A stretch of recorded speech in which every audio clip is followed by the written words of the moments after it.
And welcome to the Social Justice Forums. I am your host, Daren, Jaime. We thank you for joining us. If you're asking the question now, what is this show all about? Well, we bring you a forum that's discussing and providing a deeper understanding of the issues and inequities many communities face, from systemic inequalities to pressing social problems. Our guests provide multiple perspectives and insights to help better us understand and address some challenges. Now, we invite you to stay connected with us because the Social Justice Forums begins right now.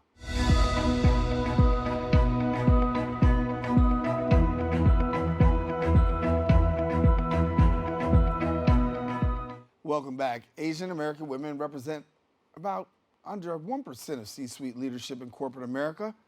Our first guest's new book recognizes the unique challenges AAPI women face, including a potential lack of skills in advocating for themselves.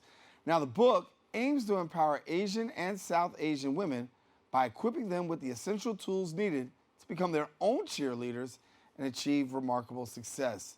Joining us now to tell us her point of view on this matter is the corporate leadership coach and author of Be Your Own Cheerleader, Neelu.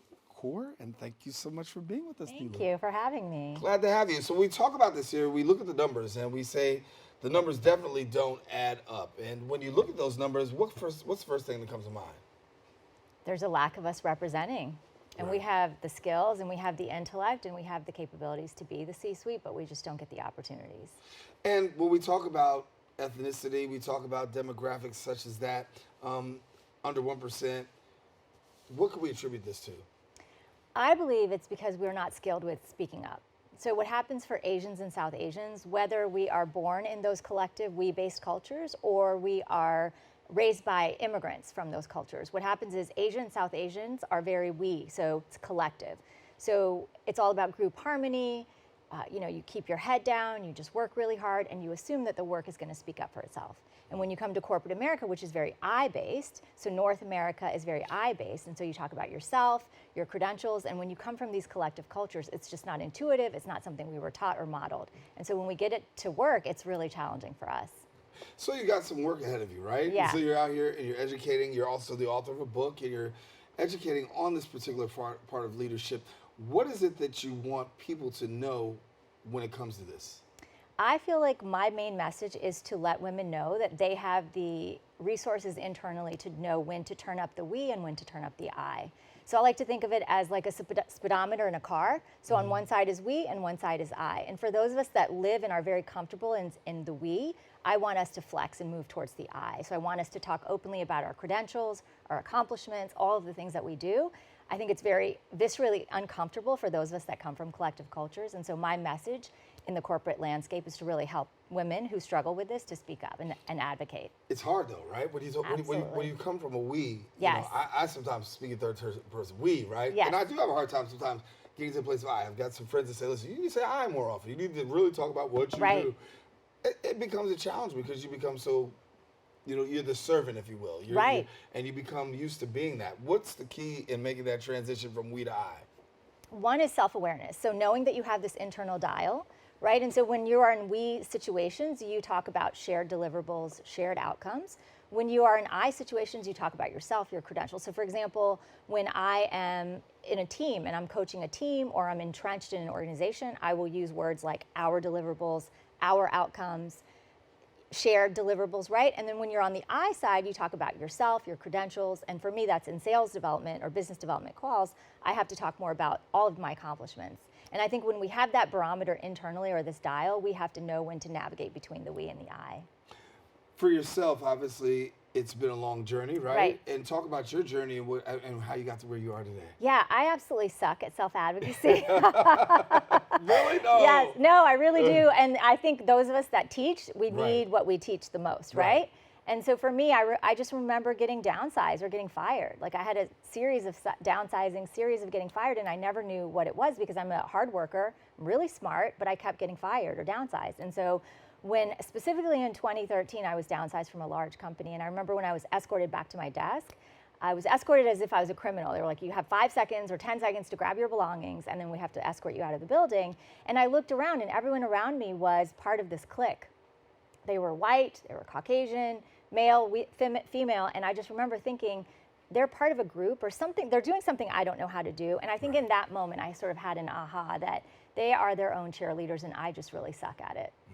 And so that was sort of the onset, that started my journey into figuring out how do I speak up? And then since then, I've helped so many women, thousands of women speak up and self-advocate for themselves. There have been benefits, though, of growing up in a collective culture, right? Absolutely. I mean, so what are the benefits that you take away from growing up in a collective culture? Yeah, you know, one of the things is we share everything. Right, and right. It's, sharing is more comfortable than not sharing. We take care of the elderly. There's a lot of things in we-based cultures, much more collective, much more group harmony, and I think that there's definitely great attributes there. I just want us to flex more in the I if we live in North America. Yeah, but the problem is sometimes people feel as though we know too many I people.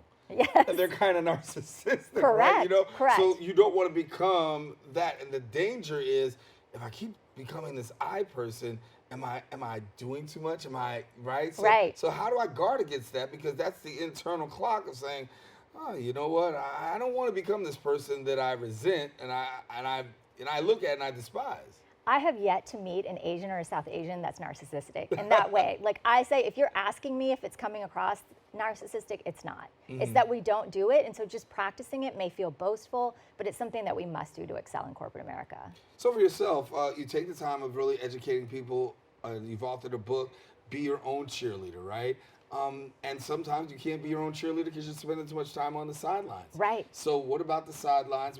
How do I get off the sidelines and become that my own cheerleader? Yeah, I think there's an I in team. Many of us are told that we have to work collaboratively, and that's true, yes, and we also need to share that we've done certain aspects of work, right? So it's like having that conversation in your performance review, conversation with your manager, just openly speaking about your own individual accomplishments in that team or group deliverable. And it's something that we're just not comfortable doing. Yeah. So we talk about engaging your interruption shield. Yes. I want to get to that. Yes. So explain to our viewers exactly how do you engage and what is engaging your interruption shield? So interruption shields are words or phrases that we use to jump back in conversations. So what happens for Asian and South Asian women is that oftentimes when we're in a conference room, we're getting interrupted. We're not, our voices aren't as loud maybe, and we get interrupted. So these interruption shields are ways for us to jump back in the conversation because we don't want others to take credit for our work. And it's happened so much for me, and it's happened to all of the women I've coached where others have taken credit of their work. So interruption shields are words like, if I may, can we circle back to, I just mentioned this 5 minutes ago, can we circle back to it, right? So these phrases that we can use, and the more we use them, the more comfortable we're gonna be in using those interruption shields. Yeah. Again, that's very hard, right? Right. And I guess somebody would say from this perspective, AAPI culture, why does it become hard? Because you talk about living in a collective culture, and that collective culture teaches us some things, and we carry those things for a minute, and Right. sometimes they're just hard to get rid of. I think the reason that it's so hard is because we're taught to keep our head down and just to work hard, and the work will speak for itself, and the work never speaks for itself in corporate America. You have to be able to grab that bullhorn and to really advocate for yourself. What's it been like for you in this journey? Because here it is, you're talking and you're teaching, you're Right. training, right?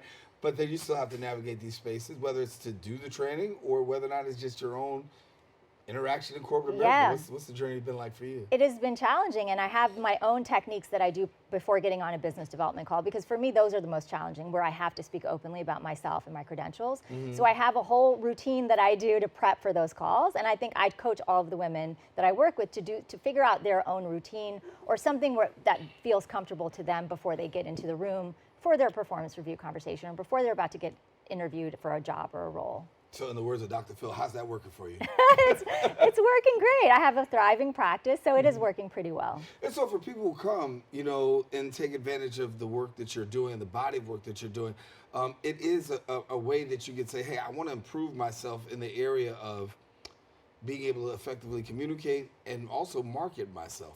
Are we seeing improvements in the area of people marketing themselves and also corporate recognizing that? I actually don't know from an Asian and South Asian perspective how that's going in companies. I just know that there's a lack of us representing, and so I'm here to help those of us that don't know how to speak up and self-advocate. Yeah. And so for yourself, self-advocacy is very important, very crucial. What are some of the don'ts in the self-advocacy world? Like what not to do? Yeah, what not to do. I think, one of the things that happens a lot for Asians and South Asians is we have really amazing ideas and we don't speak up in the moment. So the don't is, don't wait for the conversation to be over. Don't wait till the very end of the project when you're about to be finished. It's like step in right in that moment and actually make sure that your manager or those around you know what you accomplished to accomplish that goal. Yeah. Also, you talk about beating burnout and thrive, right? Yes. I want to talk about burnout because burnout is real. Yes. I think there's so many people who experience burnout, and the worst part is when you experience burnout, you don't even know you're burnt out. Right. So, right. But talk to me about beat burnout and thrive. So burnout, a lot of us through COVID, we're jumping from meeting to meeting. We are not allowing ourselves to really take time to synthesize information. And so burnout is feeling overwhelmed. Burnout is sort of having those Sunday night scaries when you are dreading waking up and going to work the next day, or not even going, because a lot of us don't commute anymore, right? So there's signs of burnout. And I think for Asians and South Asians, when you don't speak up, the fact that you're struggling in certain ways, that is a recipe for burnout. So when we talk about burnout, talk to me a little bit more about it, because when you say like, hey, I'll approach it from this perspective, that burnout can sometimes last for a long period of time, right? How do I get off of that place from getting out of burnout? What are some of the things I can do to get out of burnout? I mean, it's so simple, but the one question I always tell all of the people I coach is ask yourself, what do I need in this moment? Because what happens oftentimes is maybe we're not hydrated, maybe we need to eat, maybe we need to not be in a meeting, but we're in a meeting because everyone invited us to this meeting in our group, right? Mm-hmm. So it's really looking in your calendars, figuring out, do I actually need to be in this meeting? And then asking yourself in the moment, how do I get rid of this overwhelm? Do I need to take a break? Do I need to take a walk outside? What are some things that I can do in this moment to really alleviate the burnout I'm experiencing? Yeah. So in the work that you do, you deal with a lot of cultural biases, right? And helping people to overcome the cultural biases. For somebody who may not know about them, what are some of those biases that exist? Some of the biases that exist for Asians and South Asians are really around that we're really good in certain things, but not good in other things. So we're supposed to be really good in math and science. I'm one of the Asians that is not good in math and science. So there's these stereotypes that we're good in certain things, but we're not good in creative things, right? We're not good with communication. We're not good with certain things. And I think when you fall into that in organizations, you might get tasked with more of the math and science types of roles, or you might be conditioned to think that's all you can do. So you might be in engineering, you might be in something that really requires more math and science, but you're actually more creative than you're allowed to really let yourself think. Talk to me about the three components of profitability here. I got this thing: productivity, purpose, and peace. Yeah. And you speak about this, yes. right? So how do they become profitable, first of all? I think until we can be peaceful internally, we cannot do anything productively. Okay. So we have to first figure out our own mental health and mental well-being before we can go out into the world and do anything. And that aligns to our purpose, right? So we're calm, we're centered, we're balanced. We can then go in the world and figure out what our purpose is, and then we're going to help either our own businesses or the businesses we consult in or work in thrive and become profitable. So that peace is very important, right? Because I think you can't get too far without the peace component. Right. What is the key in that peace component? What do I need in this moment? Yeah. Right? Moment by moment awareness of what you need. And I know we are all so busy. We're in a rat race. This is hustle culture, especially in New York City. But I think we need to take a step back and really ask ourselves, what do I need in this moment? And it's as simple as that. What's it like for you when you start asking these questions and start driving through in people? Because I think, to a certain extent, you're picking, you're digging deep in. And sometimes people say, you know what, I'm really come to a full realization that maybe I do need to work on this, or I've been this way, but in order for me to succeed, I got to make that change. And we know that for so many people, culturally, it's hard to make that pivot. Are you asking me? I'm asking you. So do you agree? Yeah, I agree. Yeah, I think first and foremost, regardless of what culture we come from, until our mental health is not taken care of, we cannot be out in the world doing productive things. Mm-hmm. So I think that is the goal of everyone, whether you're Asian or South Asian, and all of the audience here that listens, is that your mental health is the most important thing. Yeah. So for people who want to get connected, what do they do to be connected to your book, your work, your workshops? Yeah, so website, neelukaur.com. LinkedIn is my most primary source, social media, and then also Instagram. And you can find my book, Be Your Own Cheerleader, on Amazon. So how long did it take you to write the book? 5 years. Really? Yeah, from start to finish. And how much of it was basically like deconstructing and for yourself? Because, you had to look at self in this as well and say, there's some qualities I had to get out of me. When I was thinking about the book, I thought I wanted this book to encompass who I am. So it's broken into 3 sections: psychological, spiritual, and cultural. And so those are the 3 things that make me who I am in the workplace. And so that's what I really, that's the blueprint that I used when I was writing the book. Yeah, so if somebody wants to get a hold of it, how do they go about doing that? Amazon, Barnes & Nobles, all of the places you can grab books. Yeah. And for you in the future, what are your future goals, and what do you have coming up? My future goals are to take a sabbatical to start book 2. Is that right? Yeah. Okay. Can you give me an idea what book 2 is about? I have no idea. Okay. Here I am looking for the exclusive. I know. I'm too busy working. I really would like to take a little break from work to focus and work on my mental health as well and focus on book 2. So, but you see, book 2 is definitely in the future. It is, absolutely. Well, Neelu, I want to thank you so much for being with us. Thank you so much. Neelu and Kaur, and I want to let you know we're taking a quick break. Guess what? She gave you the ways that you can get the book: Amazon, Barnes & Noble, those places, and check her out. All right, we're going to take a quick break. We'll be right back after this. We all know what it's like to feel alone. But it just takes one new connection. Want to get out of here? To empower many. This is unbelievable. It doesn't take a superhero to bring forces together. We all have the power to reach out Let's go! and help someone feel like they belong. Pretty cool, huh? We are stronger together.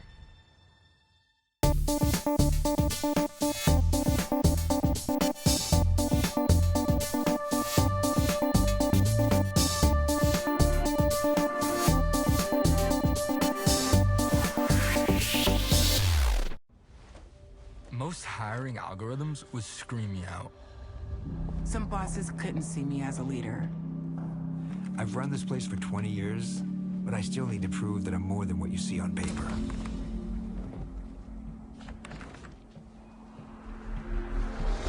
I've been running code as long as I've been able to reach a keyboard. This is what I do. It's second nature for me, coordinating 100 details at once. The way my mind works, I have a very mechanical brain. I sold them on my skills. You gotta be so good they can't ignore you. My magic is Analytics and empathy. That's how I'm getting clients. You have to have the confidence in yourself to show up and defy the odds. I am more than who I am on paper. I never got a college degree. And today, I'm the CEO of my own company. People want to tell me I'm one in a million, when actually I'm one of millions. Stars are all around us. It's time for them to shine. And welcome back. As the chair of the State Senate Health Committee, our esteemed guest has demonstrated an unwavering dedication to enhancing health care access for all residents of New York. With a resolute commitment to this cause, they introduced the Transformative Coverage for All health care bill, designed to extend crucial health care coverage throughout all the state. The bill triumphantly cleared the state Senate, showcasing their persuasive leadership skills and the recognition of the urgent need for expanded coverage. Unfortunately, despite its merits, the bill encountered challenges in the state assembly and did not receive the desired support to advance further. Joined now by State Senator of the 33rd District, Gustavo Rivera. What's it feel like? Well, first of all, thank you for having me again. Second, as you said, this is a transformative bill, is incredibly important, just so that folks understand what we're talking about. It is a bill that would use federal money to extend the essential plan to undocumented folks, which means giving them health insurance, which is something that currently hundreds of thousands of New Yorkers do not have. And these are folks that still get sick, they still wind up in emergency rooms and still cost the state, just last year, about $1 billion worth of state money. So we could use federal money to actually invest in extending the essential plan to undocumented people. It passed the Senate, it did not pass the Assembly. It was disappointing, and it's a challenge, but I still believe that we can get it done. There's a process that the state is undergoing to ask what is known as a waiver, which is basically permission from the federal government to use federal money creatively. I still hope that I can convince the governor to change that waiver to include coverage for all in it, and then pass the bill to make sure that it can actually happen and go into effect. So Senate was okay. We got to the Assembly, right? And about how many folks in the Assembly are we talking here? It actually never came up for a vote. There's a lot of challenges at the end of the year. First of all, I should go back. This year was a strange one as far as the legislative year. First of all, the budget was about a month late. And that meant that everything else legislatively, which usually we have after passage of the budget at the beginning of April, we usually have a good 8 to 10 weeks of pure legislative action without having to worry about the budget. That's not what happened this time. So we had maybe 4 to 5 weeks until the end of the session, so everything was kind of scrunched together. And it was a very challenging bill that ultimately didn't make it to the floor of the Assembly. My colleague over there, Jessica Gonzalez Rojas, who's a sponsor in the Assembly, is a phenomenal sponsor, and she did incredible work to try to get it right to the end. Unfortunately, at the end, it did not come up for a vote, which again is unfortunate, but I believe that we have enough votes to pass it. We have enough votes to pass it, obviously, in the Senate. I believe that we will have it in the Assembly. As they say, it is not called a struggle for no reason. It is not done. We will continue to fight. What's it been like for you? I mean, obviously, you said the legislative session has been quite challenging of sorts, affecting you personally too, right? Yes, indeed. Well, I was just you were asking me how I was just when I sat down. So as you probably remember, last year redistricting process, which was a mess, drew me out of my own district. So I live currently just a few blocks away. That part is no longer in my district. So I no longer live in my district. I have to move into my district, which is over here, or Jerome Avenue over there. Right. That's where my district is. So I have to actually do that. And I'm in the process of moving, which I'm not necessarily looking forward to. So I'm in that process right now. So it's a little, I've been in my same rent stabilized building for 23 years. Wow. And I have to give up that deal. So I am going to move into somewhere in my district because I believe it's important for me to live within my district, and it's a legal requirement as well.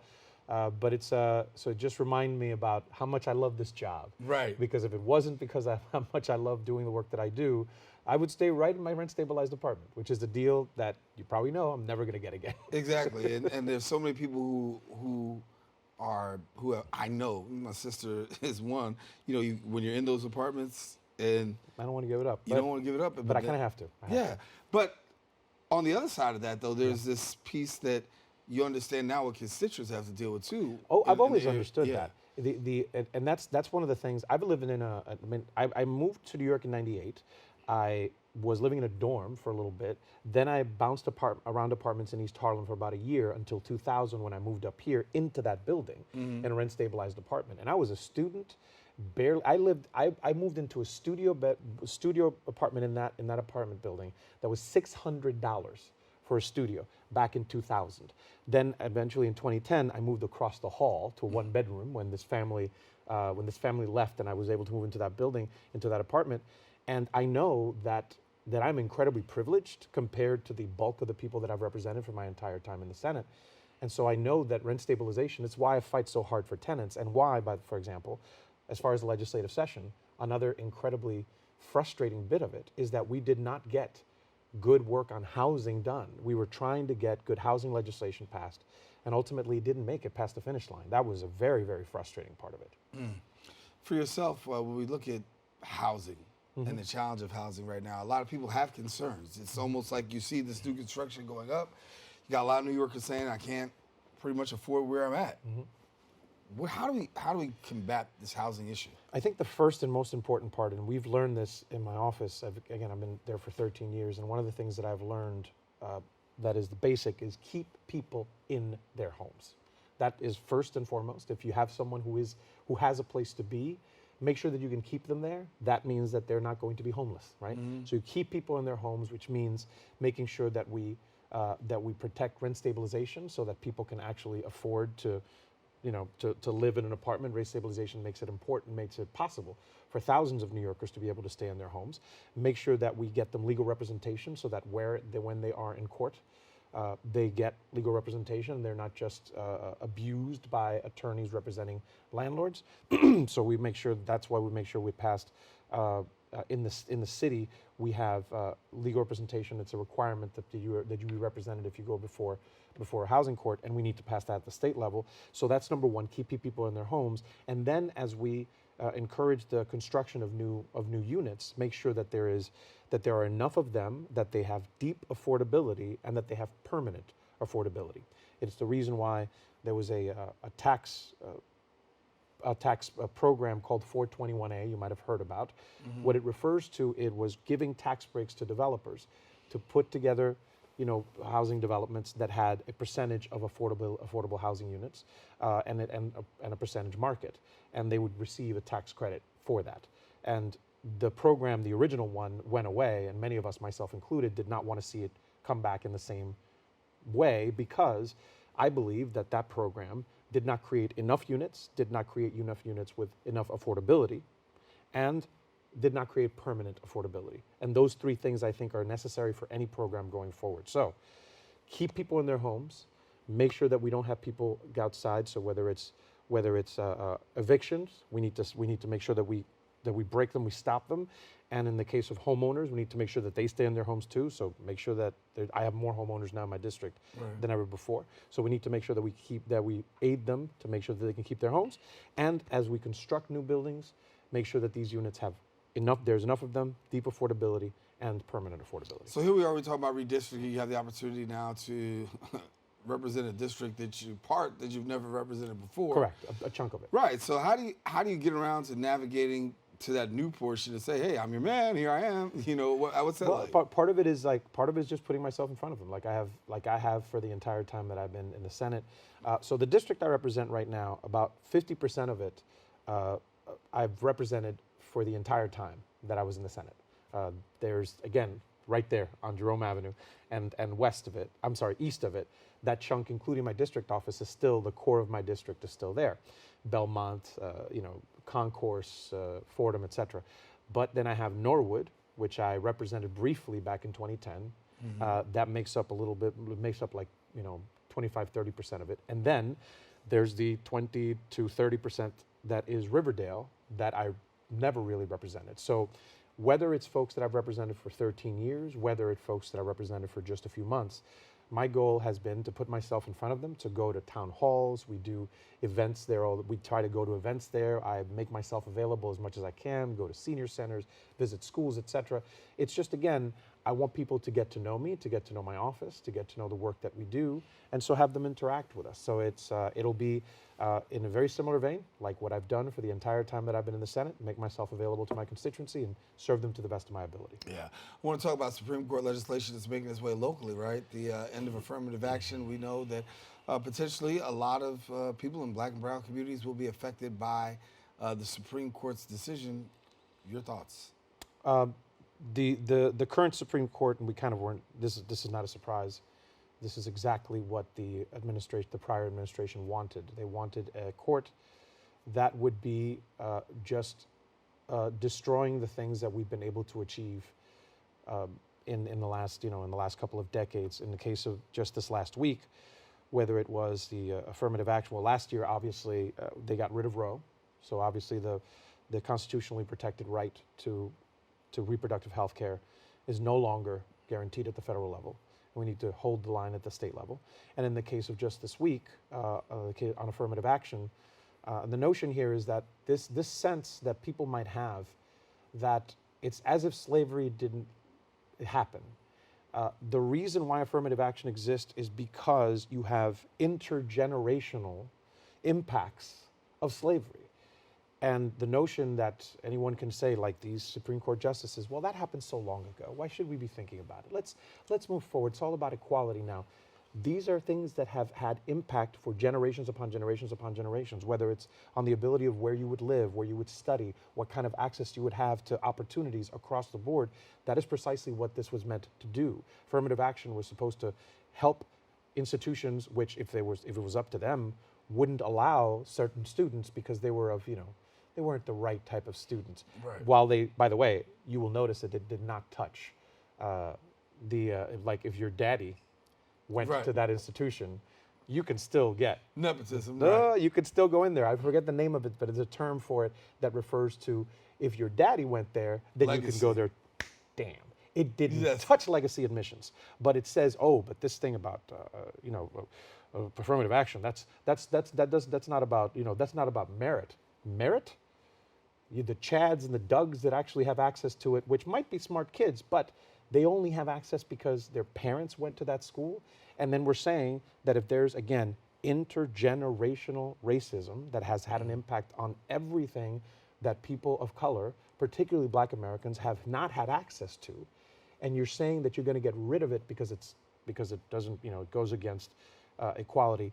I think it's ridiculous, and it's the type of thing that we need to, at the state level. I am very glad that immediately, particularly CUNY and SUNY, put out statements saying we're going to figure out how best to work within the parameters of what the Supreme Court allows us to do, but still we are committed to having a diverse student population, and because I believe that is actually what makes us better as a country. We just had, this is July 5th, right?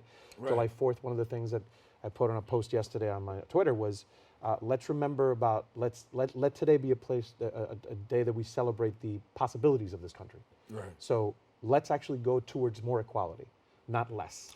The whole thing with affirmative action is that, and I was having conversation, people were asking me, it's not about we're letting in unqualified people. No, these are qualified people who would not be having the opportunity, and now with qualifications, they still will be discarded from. This is what it's about. It's not about sitting here saying we've got these unqualified people, we're going to let unqualified people into the institution, and the rate of the institution is going to go down. No, you have quality people, but now it gives you an opportunity to say, listen, what kind of quality people, what ethnicity of quality people are you looking at? And that's where we got to talk. And I'll give you one more. I'm a college professor. I started teaching college in '99. I still do it. I have a full-time job, so I don't do it as full-time as I would like. But the fact is that you still have high standards in class. So you allow folks to come in, and then you hold them to high standards during it doesn't mean that you're going to guarantee graduation. It means that you are provided an ability to access the institution. Then you have to prove yourself when you're there. And that is what many, many people have done over the years. And now they will not have the opportunity because of 4 or 5 insanely privileged people in the Supreme Court that are saying that's not equality. We need to move away from that. I think it's ridiculous, and we need to expand the court. Yeah. We do need to expand the court. Yes, I think that's something that we can talk about on another show. Talk about the rejection of student loan debts. That's another one. The fact is that there are, again, millions of Americans who are held back because of the fact that they're sitting on $20, $30, $50, $100,000 of student loans. And the reason why so many of these Americans went into that was because they said to themselves, to provide further economic opportunity for me and to be able to get to another higher level, I need to be educated. That's what we've told ourselves, right? That's what we've told all of our young people. That's why I say to folks when I go to graduations, I say, this is an opportunity. You getting this degree gives you an opportunity to do more for yourself, your family, and your community.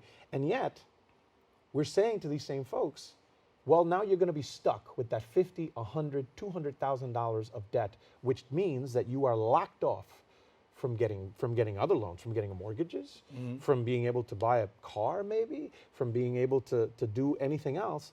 We're going to limit you, and it's going to impact you negatively with what you wanted to do to begin with. It's not because you wanted to buy a Mercedes as opposed to a Toyota. You said, this is a high quality education, which, as we've told ourselves, and I believe we need to strive for, will actually provide you access to a better situation for yourself, for your family, and for your community. And then we say to them, you're gonna be stuck with that debt forever. That's preposterous. And again, the Supreme Court again said, well, no, he doesn't have the authority to do that. But I am glad that the Biden administration immediately came out and said, we're gonna figure this out.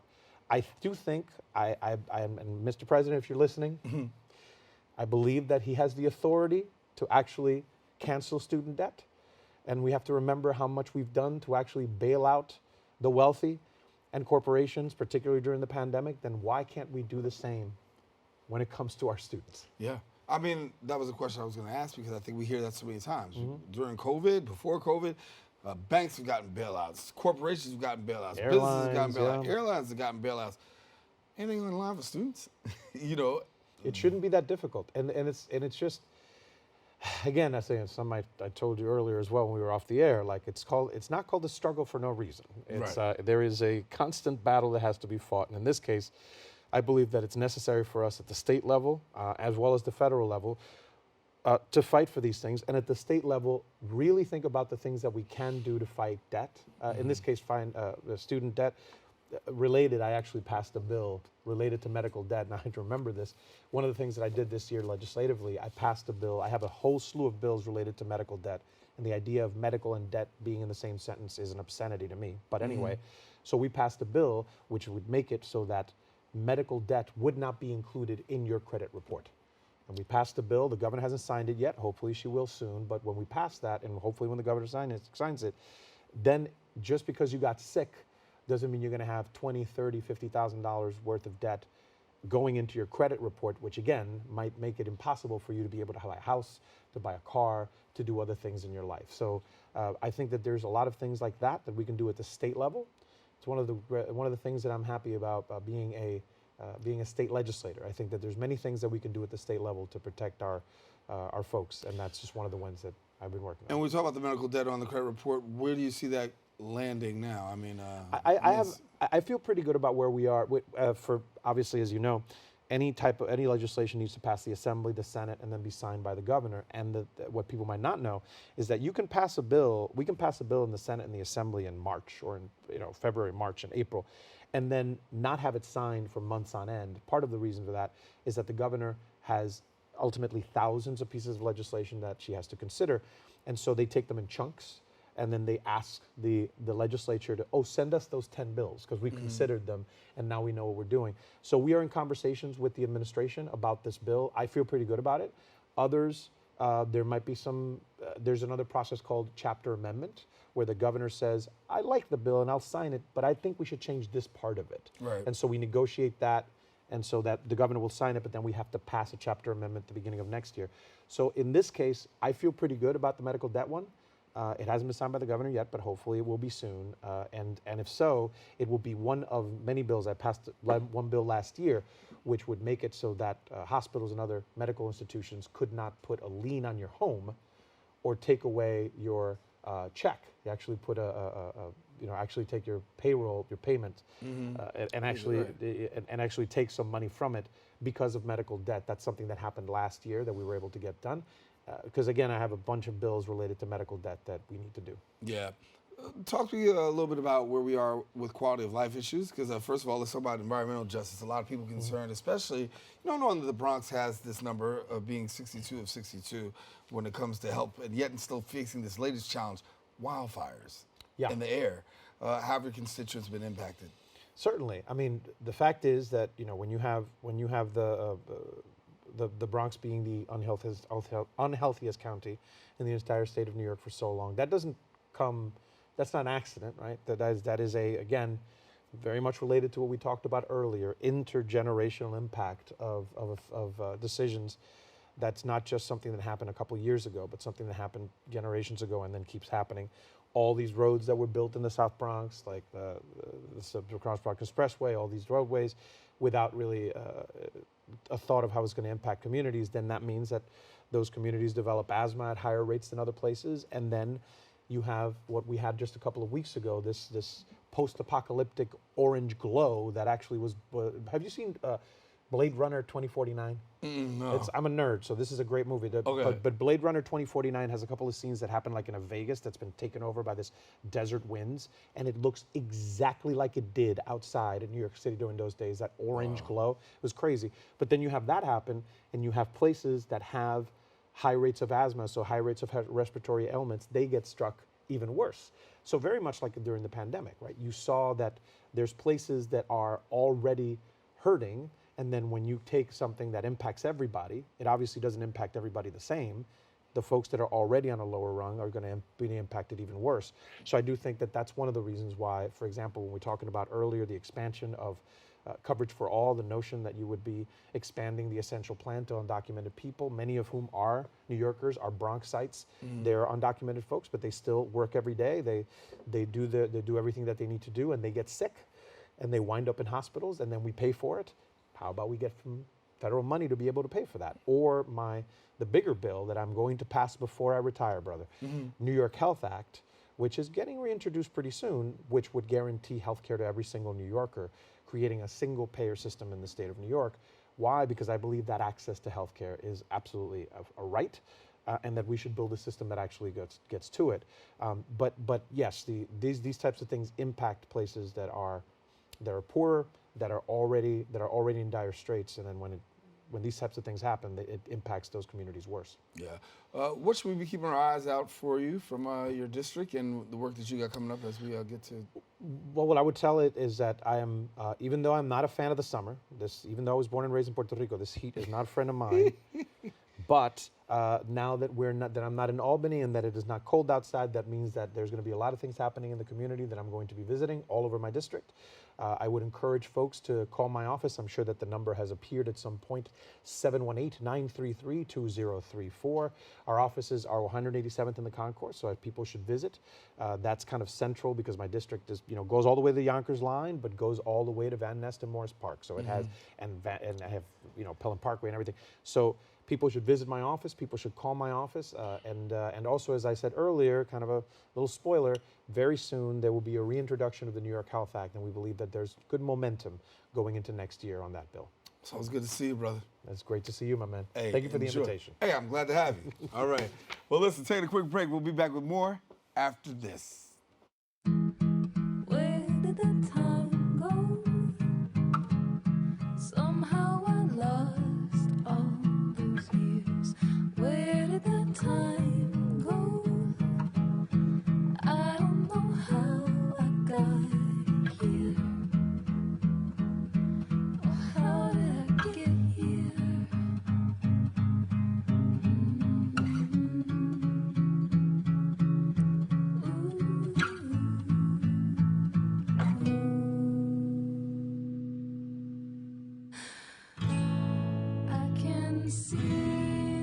You've done the hard part. You quit smoking. Now do the easy part and get scanned for lung cancer. If you smoked, you may still be at risk, but early detection could save your life. Talk to your doctor and learn more at savedbythescan.org. And welcome back. New York Communities for Change unites neighbors in a collective effort to cultivate community power. Their approach combines direct action, legislative advocacy, and community organizing to champion a safer and healthier New York. Joining me now to share their point of view on the matter is the public safety organizer for New York Communities for Change, James Inniss, and we thank you for joining us. Thank you for having me, Daren. I appreciate you taking the time to have me here. Well, I want to have the opportunity not just to take the time with you, but also our viewers to educate them a little bit more on the work that you guys are doing. And so for somebody who may not know about New York Communities for Change, let's give them a little overview right quick. So we are a community-based organization. We were formerly named Acorn. If you were around in the 80s and 70s, we were a tenant organizing organization, but we've turned to more community-based organizing and legislative advocacy as well. And when we talk about legislative advocacy, we can talk about the fact that so many times you guys have been at the forefront of really dealing when it comes to the housing issue and housing discrimination, housing challenges. When we look at the state of housing right now in New York City, how do you see it? Bad. Well, we shouldn't say bad for housing. Affordable housing. Affordable right? housing, yeah. Now what is affordable housing, right? There's a whole AMI conversation, average median income debate happening about AMI levels for communities, right? We need to make sure when buildings are being built that affordability levels are actually affordable for the communities that the buildings are being built in, not affordable for Midtown Manhattan or Soho or something like that. So that in like New York City is a huge part of the problem. New buildings are being built with an affordability that is not affordable for me or anybody that I know, right? So those are some of the fights we have to fight. We fight them using direct action, and we fight them legislatively, going to Albany and fighting for legislation that would like protect tenants and things like that. When we talk about gentrification, that word in New York City, do you feel that gentrification is real? There's a line between trying to make a neighborhood better for the people who live in the community and then making the neighborhood better and then pricing it out so only people who can afford these extremely high rents can live there, right? If you're building up a community to kick out the current people and bring in a new group of people, yes, that is gentrification. But to say that there should be no improvements done to our communities, that's a falsehood in itself as well, right? Yeah. We have to make sure the communities stay affordable for the people who were upgrading before, who lived in that community, who've built the communities up, right? The reasons people want to move to these communities are us who've lived in the community since the 80s and the 90s, who are the backbones and the cultures of the community. So you can't kick us out and then expect to have the same experience, right? So it's a catch-22 as far as I'm concerned. Yeah, we hear people use the word progression, that there's progression that needs to be made. And I don't think anybody has a problem with progression being made in communities. I think it's when it's the displacement of people who have had their blood, sweat, tears, and have no desire to move or change. That's when we have to have a conversation. You're making decisions for people, right?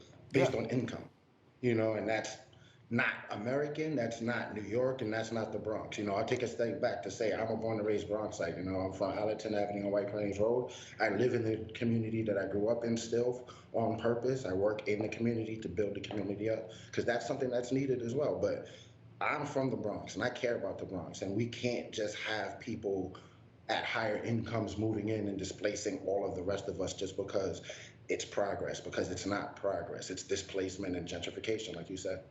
Yeah, so let's get to another topic right here where we talk about our communities right now, quality of life and crime. That's a big issue. How you guys been dealing with that? Well, I'm a public safety person, so I speak a lot about this, and I like to tell people there are two aspects to public safety. Legislative, but there's also a community aspect, right? Legislatively, we need infrastructure. We need investments into our communities. We need public schools that are not fully funded, that are extra funded, right? We need after-school programs. We need social services that actually get people jobs and train people for jobs. Crime comes from poverty. It does not come from bad people, right? So we need to address poverty, and the way we address it is legislatively. But then there's also a community aspect to it, right? I'm from the Bronx, like I said. When I was in elementary school, we walked to school as kids together in 3rd, 4th, and 5th grade, right? Mm-hmm. But it's because every parent was watching out the window and every storekeeper was outside watching the kids go to school, right? That's a community, and we need to build that part as well. So it's not just a legislative thing. A lot of it is legislative. We need investments, but we also personally need to invest in our communities again as well. Yeah. Quality of life is big and huge. I know there's a lot of work that's being done in the green area, talking also about climate campaigns. Give us a little bit of the work that's being done with climate campaigns. We've been talking about this on the show in the last couple of weeks. We're really, I think, and to be honest, when we started seeing these skies change and the color of the skies change, it really started making people pay more attention to the climate issue. Of course, we've had it before, but I think now when you see the skies turning orange and the smoke in the air, people are more and more in conversation about the issues of climate change. And the sky's turning orange and the smoke is in the air from forest fires 1,000 miles away in another country. We need to, that's what's going on. It's not just, something is, no, it's a national and international issue. And when I speak about climate change, I like to speak to people who look like me and you and let them know we are the ones who are going to feel the effects first. We do not live in these buildings with these ventilators and on these air conditioners, right? We are the ones who live in these low poverty neighborhoods who are going to feel the effects of it. So we need to be on the front lines of fighting against climate change. And something I like to tell us is fighting against climate change is a phenomenal jobs opportunity. We're going to need to turn New York City and New York State into a green state, which means we're going to have to train people in new fields, which is an opportunity for us to actually get out and get ahead and get trained in these jobs and get ahead of this. And that's another thing about building quality of life, getting good jobs, good well-paying union jobs back into the Bronx and back into our communities, right? So we can fight on the front lines working on it, but we also have to fight on the front lines of realizing what we contribute to climate change, right? Like us every day, we are contributing to climate change. Also, the buildings that we live in here in New York City are old buildings that are really, really bad polluters. And laws are being passed, and we need to stay on top of it to make sure the laws are implemented the right way. Yeah, James, you're a public safety organizer. That means you get out there and you get people motivated to know exactly what's going on, right? How many people are still in the dark when it comes to the issue of climate change, green, environmental justice. I think, a lot of people pay attention to the other stuff, the crime, the murders, the stealing, the MTA. But when it comes to climate change, it seems as though that's on the back burner. So one thing I will say that makes me really hopeful is the younger generation it's there. We live in the future now. It's something I say all the time. The future isn't coming. We live in the future, but the younger generation, they are fully aware. They are literally on the front lines of this. Unfortunately, I think our communities, the communities we're from, aren't, I want to say it's not that it's not most front of mind, but we aren't the most informed on these things. We have crime to deal with. We have unaffordable housing to deal with. Like, now we have to deal with another issue, and a thing you say at New York Communities for Change internally is you can't fight for affordable housing on a dead planet. You can't fight for public safety on a dead planet. It's an internal thing. Everything we do has to go back to climate change, because if the seas rise or if it's 110 degrees in Manhattan in the middle of the summer, everything else goes out the window. All of the stuff that we think we're doing goes out of the window, right? Climate change is here. It's going to be hotter in the summer. Some winters may be colder. And we have to deal with it now, because our communities are the ones who live in the communities that are least prepared to deal with it. Yeah. One of the platforms that you really deal with is the issue of economic exploitation and the fact that a lot of people can be the victim. What do you see as economic exploitation when it comes to what's happening right here in our neighborhoods, and what should we be paying attention to? So the minimum wage is woefully low, and we like to say that in New York City and New York State it's higher than the rest of the country. Well, the rest of the country are dealing with slave wages, like literally. It's literally $7.25 is a disrespectful number to pay somebody an hour. But even here in New York City, the city with the second highest quality of life to live in, the $15 and $17 is still woefully low. And then in the Bronx specifically, we need better jobs. We need industry. The biggest industry we have are the hospital system we have in the Bronx. But we need more jobs, better paying jobs, to keep Bronxites working in the Bronx and not having to commute. I commute to Brooklyn. It's not that I can't find a good job in the Bronx. I love the work that I do. It's worth the commute. But we should be able to have places in the Bronx where all Bronxites can work. Just like here in Brooklyn. Brooklyn people go Brooklyn to Brooklyn, Manhattan to Manhattan, Queens to Queens. But Bronxites have to go all over. We leave the city sometimes to go work. We need to actually help people in the Bronx with good paying union, if I mind to be biased enough, jobs, right? That's how we stop exploitation. Unionizing is organizing, and there's power in numbers. The biggest power we have, we don't have the money, but we have numbers and we have people. So we need to get together and organize in order to get the things that we actually want, like higher minimum wage here in New York City. Yeah, we talk about jobs coming, and I've talked to elected officials. Some say they're pleased with the amount of jobs that are coming to our city. Others say that there's still a lot of work that needs to be done. I like to go in the middle and talk about, hey, you can be pleased. You can say there's still more, but it's also the quality of those jobs that are coming, because you just don't want to have low-income jobs available. In order to shift an economy, you're going to need to have a middle-class, middle-wage style of system if you're going to shift the economy and community. The strength of any city-state country is a strong middle class, right? I keep bringing up unionizing and good union jobs because that is really the key. They say that jobs are being brought back to New York City, but what kind of jobs, and jobs for who? Because some of them are really low-paying jobs, and then some of them are really, really high-paying jobs that New Yorkers aren't getting. They're bringing people in from out of state to get these jobs. That doesn't help New Yorkers, does it? We need to get a middle class. We need to get trades. I go back to the green economy that we need to produce here in New York State, right? If we're going to get ahead of climate change. In order to retrofit buildings, we need to train people how to do that work. That is good jobs. Those are good jobs. The Bronx, buildings in the Bronx are going to need that work just like all over the city and state. But why can't Bronxites get those jobs, right? Why can't we raise the quality of life and quality of living for our borough? And that's kind of one of the things that I'm biasedly working towards, but even New York Communities for Change, we're working towards in all the boroughs and even Long Island where we do work as well. As I said, you're a public safety organizer, getting people motivated, mobilized, knowing about what's going on. For the public out there, how can they latch on to the work of that you got going on and be a part and be a voice. You know, I hate to do this, but social media is obviously the easiest way. You know, NY Change on Twitter and Instagram. We have an email address, newyorkcommunities@.org. You can just email us at that, at info.newyorkcommunities, @.org. So you can email us there as well. You can reach out to me. My social media is JMIKEY, JMikey. Like I said, Twitter, we are NY Change, and we're the guys in the orange shirts, guys and gals, excuse me, let me not leave anybody out, but we are the people, we're in orange shirts, we do a lot of direct action. You'll see us in Albany, you see us in City Hall, you see us here in the city doing outside of legislators' offices who are not supporting legislation we think will help their districts, and you'll see us at legislators' office supporting them who are supporting those legislations too, because it's not just about negative advocacy, right? I definitely believe in supporting those legislators and those elected officials who are supporting the people. So it goes both ways. You see us out yelling, but you also see us out celebrating people as well. Yeah, and when you talk about elected officials, I got to get your take on this.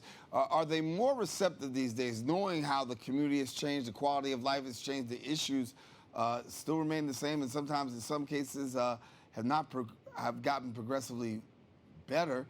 They've actually changed the opposite direction coming out of COVID. What's been the response of elected officials? Do you think they have a tuned ear to the matters at hand? So with elected officials, what it always comes down to is the voices that they hear at the end of the day. And no, they're not to their fault, but they're not walking through their communities asking people questions. They have jobs. They're in Albany or they're in City Hall. But the loudest voices are the ones that are heard. And the people, unfortunately, as far as I'm concerned, who have different motives than us are the loudest, right? They're the ones who are showing up at community board meetings, and they're the ones who are calling the elected officials, moving officials one way or the other. And we need to be more vocal. That's something that NYCC and all other advocacy groups try to work on, trying to get the community to show up at community board meetings, show up at rent guideline boards meetings. I was at all three that passed recently, right? Showing up at these things matter. Like, we might not show up, the people who don't want the things we want do show up. You know, the people who want our public schools to be defunded and that money going to real estate or whatever, so have you. Those people show up at every one of these meetings. I just got off a call where about one of the climate laws that New York City needs to pass, has passed and needs to implement. Local Law 97 is about to become a big thing where real estate is showing up because it's a bill to have the buildings green, make themselves more green, basically. It passed 4 years ago. It needs to be implemented next year. And at every community board meeting, it's real estate showing up saying, hey, we don't want this implemented, instead of the community showing up saying, hey, the Bronx has the highest asthma rate in the city, state, and country. We need to stop the greenhouse gases coming through our borough, right? Like, those are the voices that need to be heard. People whose children can't breathe when there's too much pollen in the sky because we have so many power plants and there's so much combustion from the cars coming through our borough, right? And we can't actually breathe. We need the people who can't breathe to come speak, not the people who are making money off of this happening to come speak at these events and these town hall meetings. Yeah, a lot we can talk about, James, and thank you so much for addressing some of these issues. Glad to have you with us. James Inniss, public safety organizer, New York Communities for Change. I want to thank you so much for being with us. Good to have you, brother. Daren, thank you for having me. BX forever. Let's go, everybody. We can fight and we can win. We can make a better Bronx, everybody. Let's go. That's right. We can fight and we can win. Listen, gotta let you know, we have come to the end of our show today. I hope that you enjoyed this week's discussion on the Bronx Social Justice Forums. To rewatch the episode, guess what? The cablecast right here on BronxNet.org. If you want to join in the conversation and present your point of view, social media, BronxNet TV. Join us next week. We'll continue to elevate the discussion, bring further awareness across the globe. I'm your host, Daren Jaime, saying take care and God bless.